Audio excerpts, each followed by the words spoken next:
Hello and welcome back to Something Z, and welcome to Naruto the Four Tales Part 5. Last time on the What If, the Getting That Past the Force of Death went through a preliminary round where they did 1v1s, with the same people being able to get through, with that including Sasuke and Naruto. Then after the preliminaries, Naruto met an old man by the name of Jiraiya, and he taught Naruto the summoning jutsu, and with that he met Gamabunta. Okay, so now that that's out of the way, let's jump into the video in 3, 2, 1.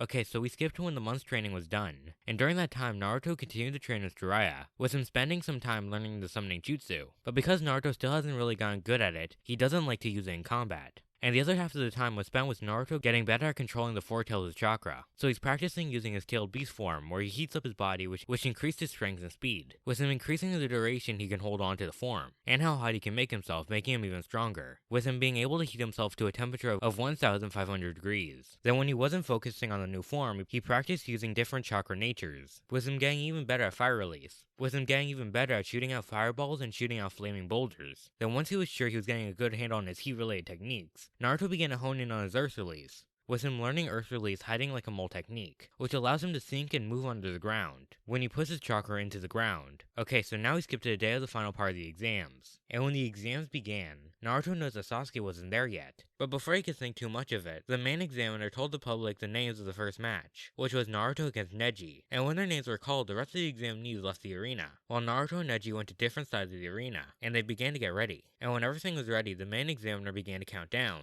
and when he got to 0, the match began. And the second it started, Naruto heated himself up just a bit, with him getting to a temperature of around 500 degrees, which made Naruto begin to lighten up, and he did get stronger. And the reason he was holding back is because Naruto wants to make sure that he has enough energy for the later matches. So anyways, once Naruto got stronger, he pulled out a kunai and he threw it as hard as he could at Neji. And because Naruto was stronger, the kunai flew even faster. But before it struck Neji, Neji turned his body, which allowed the kunai to fly past him, making it stick to the ground.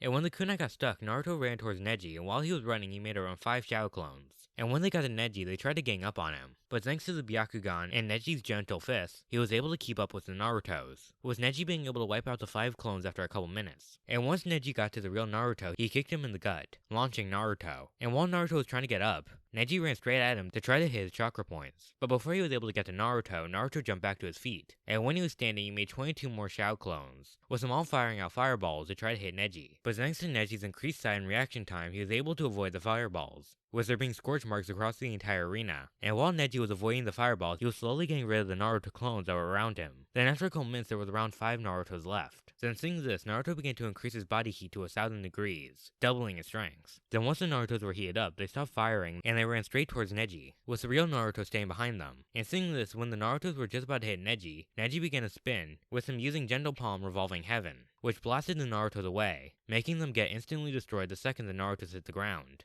And before Naruto was able to react, Neji ran straight towards the real Naruto. And when he got to Naruto, he quickly gentle-fisted Naruto's shoulders, straight towards one of his chakra points. And when this happened, Naruto immediately began to lose heat, with his chakra beginning to get blocked. And because Neji touched something extremely hot, he pulled back, and the 2 fingers that he used to hit the chakra points were burnt, with him having 2nd degree burns. Then while Naruto was recoiling from the pain of the gentle fist, Neji, ignoring the pain in his fingers, began to rapidly hit Naruto's chakra points, with him hitting all of Naruto's chakra points. And when he was done hitting them all, Naruto began to lose even more heat, with him turning back to normal after 30 seconds. And when Neji was done, Naruto, feeling the effects of the chakra points being hit, was unable to move, and he felt like passing out. And after Neji walked a couple feet away from the weakened Naruto, he told Naruto about his past, and about the Hyuga clan. Then once Neji showed Naruto the seal that was on his forehead, Naruto fell to the ground. And when Naruto hit the ground, the examiner began to count down to end the match. But before he was able to get to 0, Neji told Naruto that he was never destined to win, and that he will never become the Hokage, because he's not destined to.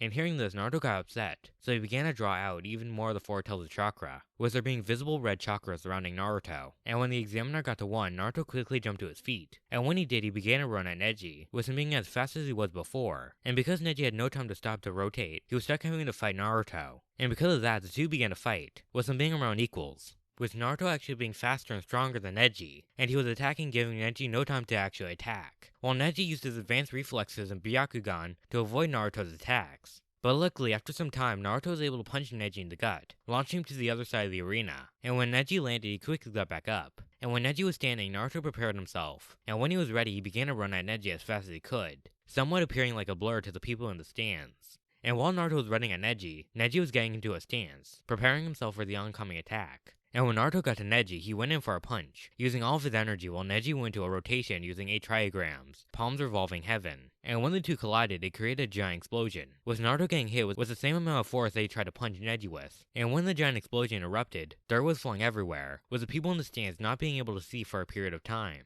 And when the dirt was clear enough, the people in the stands were able to see 2 human-shaped holes. Then once the holes were revealed, Neji crawled out of one, while Naruto laid down in the other hole. And seeing this, Neji began to walk to the other hole, with him being distracted and him believing that he had won. But while Neji was walking, Naruto shot out from the ground behind Neji. And when Naruto landed, he launched himself at Neji, and he hit him in the back, launching him. And when Neji hit the ground after flying for a couple feet, he was so tired and beaten up from the fight that he was unable to get back up. And when Neji hit the ground, the Naruto in the hole disappeared in a pool of smoke. And what had happened was, when the explosion went off, Naruto made a clone while in the air, that once he landed, he immediately used hiding like a mole technique, which allowed him to dive into the ground, while the clone hid in the hole. Anyways, when Neji was unable to move, Naruto was labeled the winner of the match. Okay, so now it's time for the match between Sasuke and Gaara. And when the match was supposed to start, Sasuke still wasn't there yet. So the main examiner started to count down to end the match. And when he got to 3, Sasuke and Kakashi appeared in the middle of the arena. And after Kakashi left the arena when everything was ready, the match began. And during the fight, it was obvious that Sasuke has improved by a lot, with him being even faster and stronger than he was before, because when he was fighting Lee before the Chunin exams even started, he used the Sharingan to copy his movements. And with those movements, he was able to train to get even stronger than he was before. And with his new speed and strength, Sasuke was strong enough to even pierce through Gaara's sand. And after a couple minutes of fighting, Sasuke was able to break through Gaara's sand defense, and he was able to hit Gaara in the face, making Gaara get flung a couple feet back. And after Gaara got back up, he had a crazy stare and crazy look in his eyes. Then he manipulated sand to create a dome around himself. And seeing this, Sasuke began to attack the dome. But unlike before, no matter how hard he hit, he was unable to pierce the sand dome. And after doing a barrage of attacks, Sasuke decided that he needed to stop holding back. So he began to run away, eventually getting to the wall of the arena. And when he got to it, he began to run up the wall. And when he got to the top, Sasuke began to infuse his hand with lightning nature chakra. And when he was ready, he began to run down the wall, and he ran at the dome as fast as he could. And when he got to the dome, he used his electrified hand, and he hit it as hard as he could. And he was able to pierce through the dome. And that attack was able to stop Gaara's transformation. And the second Sasuke made contact with the dome, people in the stands began to fall asleep, getting hit with the Genjutsu, making all the civilians and a good amount of the shinobi in the stands pass out immediately, which signaled the start of the Konoha Crush. And when the people in the stands passed out, the shinobi that were still awake began to get attacked by the sand shinobi. And while the Leaf Shinobi were distracted, fighting, and keeping the civilians safe, Temari and Kankuro appeared in the arena and they picked up Gaara. And when he was secured, the 3 jumped into the nearby forest. And seeing this, Sasuke followed after them. And seeing Sasuke leave, Kakashi tells an awake Sakura who was standing right next to him to get Naruto and Shikamaru and bring the 2 of them to him for an important mission for the 3 of them. And once Sakura woke up Naruto and dragged Shikamaru, the 3 appeared in front of Kakashi. And when they appeared, the 3 were told that their job was to follow Sasuke. Then once Kakashi told them this, Kakashi began to do the summoning jutsu. And after some time, Kakashi created a poof of smoke. And when that was gone, there was a small dog by the name of Bakun. And using the dog's increased sense of smell, the 3 were able to follow after Sasuke's scent. But after a couple minutes of following Sasuke's scent, Bakun was able to detect 9 different scents behind them, and he suspects that they're enemy shinobi coming to attack them. And after hearing this, Shikamaru began to think about what he should do. And after a couple seconds, he was able to come up with a plan, which would make it so only one person would possibly get taken out, instead of all of them, which would involve one person staying behind and fighting all the enemy shinobi. And hearing this, Naruto volunteers because he told Shikamaru that he's the strongest, and he has the highest chance of being able to survive the confrontation.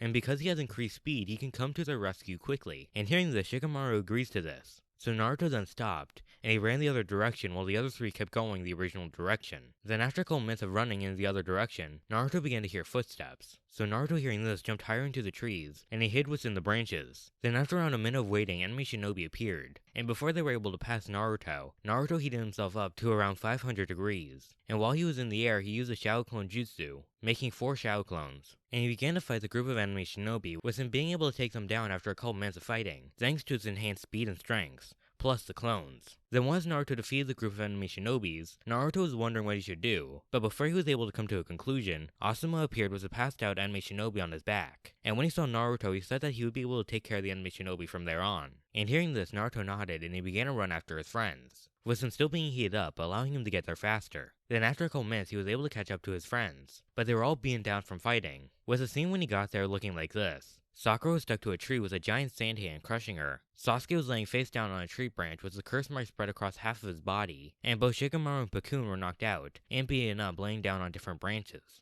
Meanwhile, Gaara was partially transformed, with him looking like a monster with only his feet remaining human. And seeing everything around him, Naruto shouted for Gaara to let go of Sakura. And hearing this, Gaara just snickered. Then he increased his grip on Sakura even more. Then seeing this, Naruto knew that he needed to beat up Gaara, so he then ran at Gaara with him still heated up. And thanks to his increased speed, he was able to dodge all of Gaara's attacks, such as Saiyan kunais and shurikens. And when Naruto got to Gaara, he began to launch a barrage of punches. And because he is heated up, wherever he punched Gaara it became hard, with it becoming glass. And because of the force, chunks of glass would just fly off of Gaara, making him get smaller and weaker. And after some time, Naruto decreased Gaara's size by around 20%.